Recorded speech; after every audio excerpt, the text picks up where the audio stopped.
Hello, students, and welcome to Virtual Learning Network. This is session 14 for store operations, and here we will discuss relationship marketing in stores. The topics to be covered are introduction, the concept of relationship marketing in stores, the evolution of relationship marketing in stores, relationship marketing strategies in unorganized retail sector, CRM in stores, and retail selling process. Now, first is introduction. Retail management is continuously transforming itself in India. Unorganized retail sector is shifting itself to more organized firms, and customer is gaining utmost importance in any business. जैसे जैसे retail management transform हो रहा है continuously India में, वैसे ही unorganised retail sectors भी अब organised retail forms में शिफ्ट होते जा रहे हैं और कस्टमर को ज़्यादा इंपॉर्टेंस दी जा रही है. यानी कि कस्टमर सर्विसेज जो है वो मेन मोटिव हो गया है. Customer satisfaction is now becoming the main motive of any retail business. Customer is treated as king, and it is inevitable that retailers need to maintain good relationships with customers. The concept of relationship marketing in stores. Relationship marketing is a form of marketing that evolved from direct response marketing in the year 1960s, in which emphasis is placed on building longer relationship with the customers rather than on the individual transactions. It involves understanding the customer needs as they go through their life cycles. तो relationship marketing जैसे जैसे evolve हो रहा है 1960s से लेके अब तक, उसमें ज़्यादा एम्फोसिस दिया गया है कि कस्टमर के साथ कैसे लॉन्गर रिलेशनशिप्स बिल्ड की जाएं रैदर देन इंडिविजुअल ट्रांजैक्शंस. और इसमें कस्टमर नीड्स की ज़्यादा अंडरस्टैंडिंग को लेके एम्फोसाइज़ किया गया है कि हम कस्टमर नीड्स को कैसे ज़्यादा समझ सकते हैं ताकि कस्टमर को अच्छे से सेटिस्फाई कर सकें. It emphasizes providing a range of products और services to existing customers as they need them. तो ये ज़्यादा एम्फोसाइज करता है कि रेंज ऑफ प्रोडक्ट्स और सर्विसेज पे कि कस्टमर को हम क्या क्या प्रोवाइड कर सकते हैं. Relationship marketing is the on going process of identifying and creating new value with individual customers and then sharing the benefits of this over a lifetime of association. It involves the understanding, focusing, and management of ongoing collaboration between suppliers and selected customers.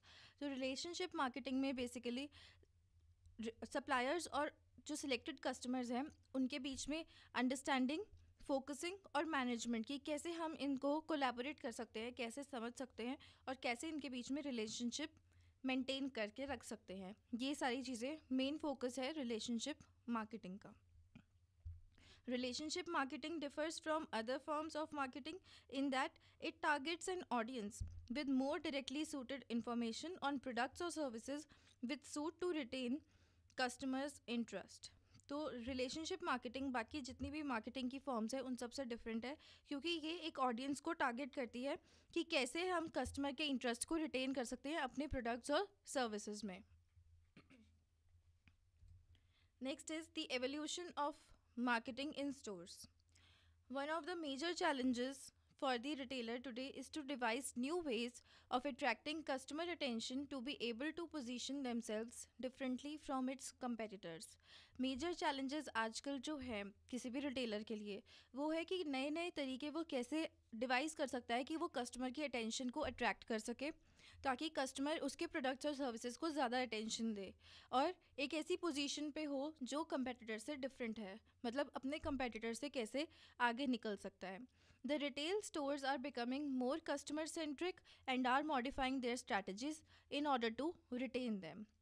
तो retail stores आजकल customer centric ज़्यादा हो गए हैं. उनके अब objectives main ये हैं कि कस्टमर को हम कैसे अपना रिटेन कर सकते हैं, कैसे हम कस्टमर को लॉयल बना सकते हैं अपने स्टोर की तरफ और कैसे उनकी सारी सर्विसेज को सेटिस्फाई कर सकते हैं, जो भी उनकी डिमांड्स हैं उनको कैसे ओवरकम कर सकते हैं. Next is relationship marketing. Relationship marketing in retailing has the following two major considerations: at macro level and at micro level.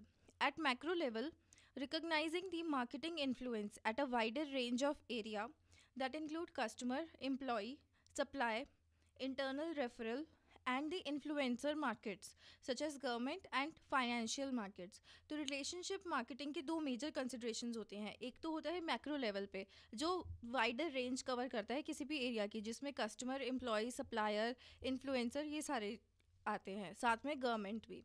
And at micro level, recognizing the nature of interrelations with the customer. The emphasis is on moving from transaction focus to relationship focus. तो micro level पे mainly हम क्या करते हैं कि customer के बीच में जो इंटर रिलेशंस है उनका क्या नेचर है ये रिकॉग्नाइज करते हैं. और इसमें मेन एम्फोसाइज होता है कि हम फोकस को कैसे शिफ्ट कर सकते हैं, कि मतलब एक ट्रांजैक्शन फोकस को हम रिलेशनशिप फोकस पे कैसे शिफ्ट कर सकते हैं. Thus, relationship marketing, which is different from marketing concept, focuses on the acquiring the customer relationship, retaining them, and enhancing the relationship. It focuses on long-term relationship with customers. So, relationship marketing बाकी सारी marketing firm से इसलिए different है क्योंकि relationship marketing focus करती है कि customer के साथ कैसे हम लॉन्ग टर्म रिलेशनशिप सेटअप कर सकते हैं. Next is relationship marketing versus personal marketing. Marketing means publicizing the brand or company name, product or service to your target audience. कि कैसे हम पब्लिसाइज कर सकते हैं, कैसे हम मार्केट कर सकते हैं अपनी कंपनी या ब्रांड नेम और अपनी प्रोडक्ट और सर्विसेज को. Whereas relationship marketing is the process of attracting, maintaining and enhancing relationship with key individuals over time. Relationship marketing होता है कि एक पहले से ही जो हमारा कस्टमर है उसको कैसे हम अट्रैक्ट कर सकते हैं और उसके साथ रिलेशनशिप को हम कैसे मेंटेन करके रख सकते हैं. Current research in field of marketing indicates that forming constructive relationships with select target customers is more important for long term success than acquiring widespread public awareness within the community. So, personal marketing helps to get your message across in a way that will be better received, whereas relationship marketing helps you to strengthen your relationship with your target audience. So, personal marketing होता है कि कैसे हम अपना message spread कर सकते हैं across different customers ताकि वो बेटर वे में रिसीव कर सकें. और रिलेशनशिप मार्केटिंग होता है कि अपने टारगेट ऑडियंस के साथ हमारी रिलेशनशिप जो है उसको कैसे हम स्ट्रेंथन कर सकते हैं. Next is relationship marketing strategies in stores operation. Today customers are more educated, better informed, more technology savvy and hence more demanding in the products and services they buy. आजकल customers की भी demands बढ़ती जा रही है क्योंकि वो ज़्यादा एजुकेटेड है, बेटर इन्फॉर्म्ड है, उन्हें सारे ब्रांड्स और प्रोडक्ट्स के बारे में ज़्यादा पता है, टेक सेवी है, तो इसलिए टेक्नोलॉजी की तरफ ज़्यादा इंक्लाइंड है एंड उनके डिमांड्स भी ज़्यादा हो गए हैं प्रोडक्ट्स और सर्विसेज को लेके. The double income no kids group that is DINKS, the earning youth, trends of western culture due to MNC working people has increased the income of the Indians, resulting in more purchase power of the consumers. जैसे जैसे customers की, consumers की income बढ़ती जा रही है India में, वैसे वैसे उनकी परचेज पावर भी इंक्रीज हो रही है. So this increase competition forces the retailers to attract profitable customers, retain them and hold the customers who are showing sign of defecting to the competition. So इसके लिए एक परचेज पर ware loyalty matrix है which was design by Cuthbert, Sun and Bell, who proposed 5 distinct loyalty marketing strategies that are pure, pull, push, purchase and purge. So in this pull loyalty strategies, first of all, this type of strategy is adopted by retailers when their core product range is largely considered as interchangeable with those of competitors. So pull loyalty strategy होती है जहाँ पे जो वो retailers adopt करते हैं जहाँ पे उनकी कोर प्रोडक्ट रेंज जो है वो इंटरचेंजेबल होती है दूसरे कॉम्पिटिटर्स के साथ, often by brand association, is crucial to pull customers towards the retailer particular purchase और a retailer promotion. Second is pure loyalty strategies. This strategy is adopted by the retailers where the physical exchange of product and service with a particular retailer is crucial. जहाँ पे product और services की physical exchange crucial होती है. Then push loyalty strategy. This strategy is adopted by the e tailers. जो e retailing होती हैं वहाँ पे जो रिटेलर्स होते हैं वो इस स्ट्रैटेजी को अडॉप्ट करते हैं, whose core product range is highly interchangeable with those of competitors. जहाँ पे उनकी जो core product range है वो highly interchangeable होती है, and the visibility and accessibility of the retail brand is crucial in pushing customer towards retailer. Then purchase loyalty strategy. This strategy is adopted by a group of retailers rather than a single retailer, so that the purchase loyalty strategies are primarily aimed at increasing the number and value of purchase transactions regardless which individual's retailer benefits. And fifth is purge loyalty strategy. These are primarily aimed at purging all unnecessary cost and focusing on providing all customers with the lowest price possible. So purge loyalty strategy में क्या होता है कि जितनी भी unnecessary cost है उनको eliminate करके सिर्फ कस्टमर को लोएस्ट प्राइस जो पॉसिबल है वो कैसे प्रोवाइड किया जाए उस पर ज़्यादा फोकस होता है रिटेलर्स का. Next is relationship marketing in unorganised retail sector. So, more than 99% retailers function in less than 500 square feet of area. ये होता है अनऑर्गेनाइज रिटेलर सेक्टर में. जब रिटेलर्स जो होते हैं they are the retail business is run by mom and pop having shop in the front and house at the back. So इस case में क्या होता है कि रिटेलर्स जो है 99% से ज़्यादा जो रिटेलर्स हैं वो 500 स्क्वायर फीट के एरिया में ही फंक्शन करते हैं, मतलब उनकी छोटी छोटी शॉप्स होती हैं. And more than 99% customers are price sensitive and not quality or brand sensitive.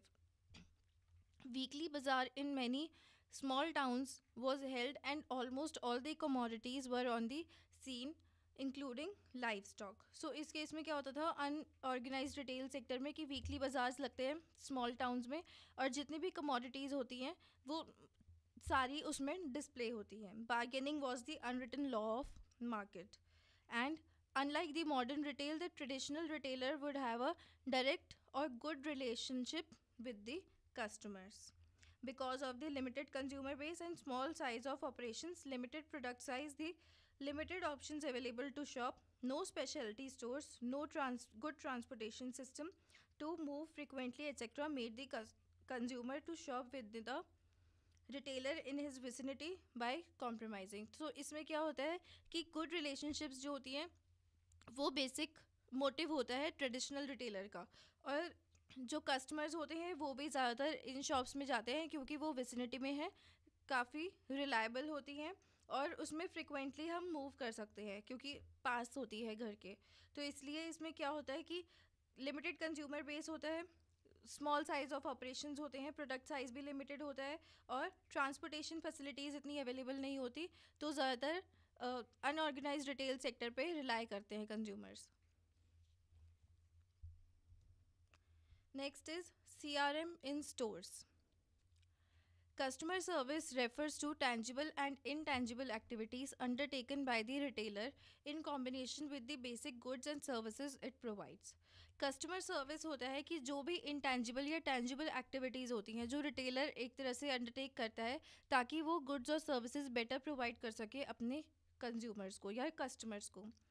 It is part of value driven approach adopted by the retailer in a bid to differentiate themselves and occupy a strategic position.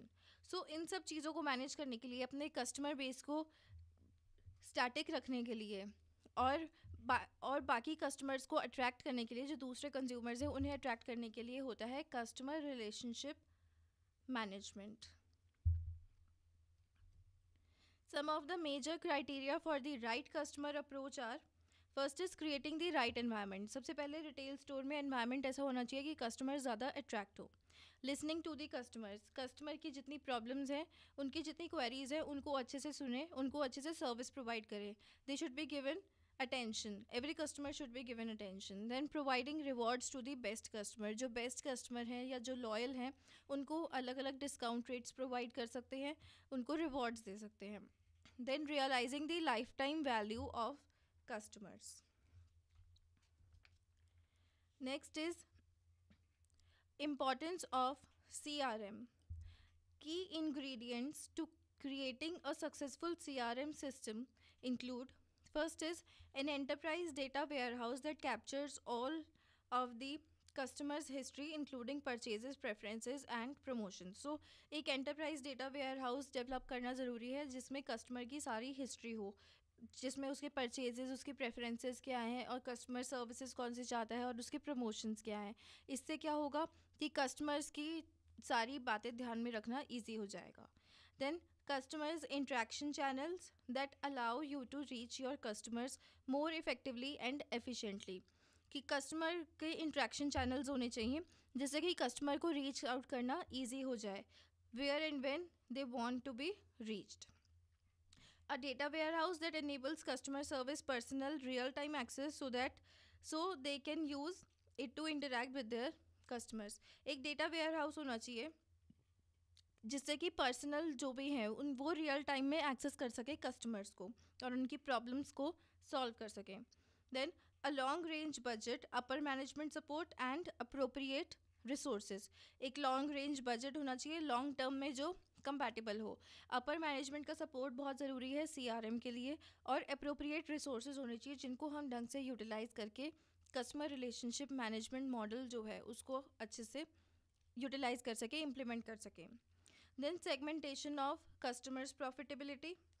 Customer relationship management through data warehousing is really about taking a long-term approach to building relationship with customers. CRM होता है कि customers के साथ हम कैसे long-term relationship manage कर सकते हैं.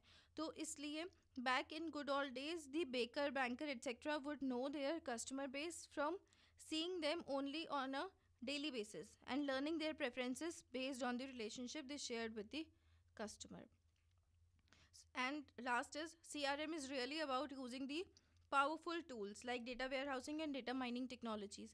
So CRM का main यूज़ क्या होता है, उसके जो की इंग्रेडिएंट्स होते हैं डेटा वेयर हाउसिंग और डेटा माइनिंग टेक्नोलॉजीज़ को ढंग से यूज़ करना. Not only to achieve the personal relationship business once had with customer but even to predict and serve their future needs. Next is profitability analysis in relevance of CRM. The first step is to understand the customer behavior by merging data from many different sources like personal queries, information gathered through interactive kiosk installed in the stores, feedback forms filled by the customer, etc., into a coherent database to make it easy for the store employees for better CRM prospect. So first step क्या होता है कि हम customer behaviour को understand करें और इसको customer behaviour को समझने के लिए अलग अलग हम टूल्स यूज़ करते हैं. जैसे कि अलग अलग सोर्सेज से हम डेटा कलेक्ट कर सकते हैं, जैसे कि पर्सनल क्वेरीज, कस्टमर से कोई फॉर्म फिल करवा सकते हैं या फिर जो हमने स्टोर में एक इंटरैक्टिव कियोस्क इंस्टॉल कर रखा है उससे इंफॉर्मेशन गैदर कर सकते हैं. We can make them fill the feedback forms और इसको एक कोहेरेंट डेटाबेस में इंस्टॉल करें, सेव करें और इससे क्या होगा कि स्टोर एम्प्लॉयज़ के लिए इजी हो जाएगा CRM प्रॉस्पेक्ट्स को समझना. Next is the hurdles in data mining solutions. The hurdles can best be overcome by using a CRM package with a familiar interface that resembles the user's everyday computing environment. CRM databases which help to maximize profits will fail if your CRM system isn't ready. अगर हमने CRM system को ready नहीं रखा हुआ तो हमारे जितने भी उसके databases हैं वो मैक्सिमाइज करने के लिए होते हैं प्रॉफिट लेकिन वो फेल कर जाएंगे, इसलिए उसकी प्रॉपर प्लानिंग की ज़रूरत पड़ती है. और हर्डल्स को हम ओवरकम कर सकते हैं एक CRM पैकेज यूज़ करके जिसका इंटरफेस एम्प्लॉयर्स से और एम्प्लॉयज़ से फेमिलियर हो, लुक एंड फील उसकी ऐसी हो कि यूज़र्स को यूज़ करना उसे ईजी हो जाए.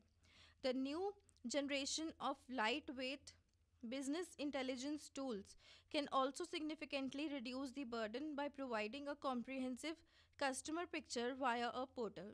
So, the new lightweight business intelligence tools used together with CRM can become powerful glues and that sticks to bind the customers to the store. So हम नए lightweight business tools यूज़ कर सकते हैं जो CRM के साथ integrate होके हमें एक पावरफुल टूल की तरह शो करें और कस्टमर्स को हम बाइंड कर सकें अपने स्टोर के साथ.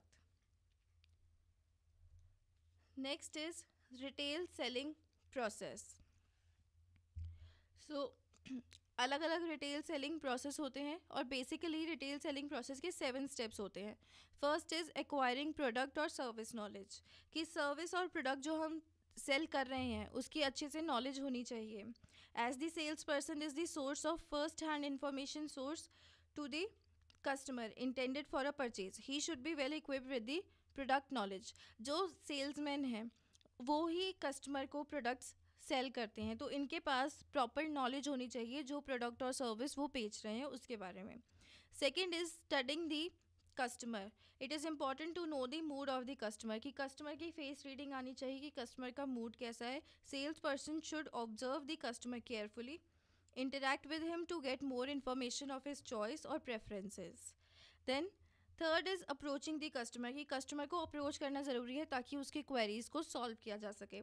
As the sales person is the face of the organization, he should always be ready to approach the customer with positive attitude irrespective of his business tiredness etcetera. So salesman के face पे हमेशा positive attitude होना चाहिए, तभी customer attract होगा. Then fourth is presenting the merchandise. Merchandise या फिर किसी भी प्रोडक्ट को प्रेजेंट करना अच्छे से आना चाहिए. Salesman should present the product और merchandise required by the customer and he should be able to highlight its benefits and features. और बेनिफिट्स एंड फीचर्स तभी हाईलाइट कर पाएगा जब उसके पास प्रॉपर नॉलेज होगी प्रोडक्ट और सर्विस के लिए. Then fifth is overcoming resistance. Sales resistance is the normal way of weighing values of purchase decision. Then suggestive selling. Salesperson should act proactively in making suggestions or giving alternative purchases decision to the customer to satisfy his needs. Suggestive selling होती है कि customer को हम कैसे alternative solutions दे सकते हैं उनकी purchases के लिए, और कैसे उनको सजेशंस दे सकते हैं कि उन्हें क्या परचेज करना चाहिए या क्या वो सब्सटीट्यूशंस यूज़ कर सकते हैं. And then closing a sale. Though this is the last stage in the selling cycle, this is the most important decision stage. Closing the sale refers to getting the customer to purchase decision. कि एक salesman को ये आना चाहिए कि कैसे customer को उसके डिसीजन में हेल्प करे और कस्टमर कैसे फोर्स हो जाए कि वो हमारे प्रोडक्ट्स को खरीदे. That's all for this session. Thank you and have a nice day.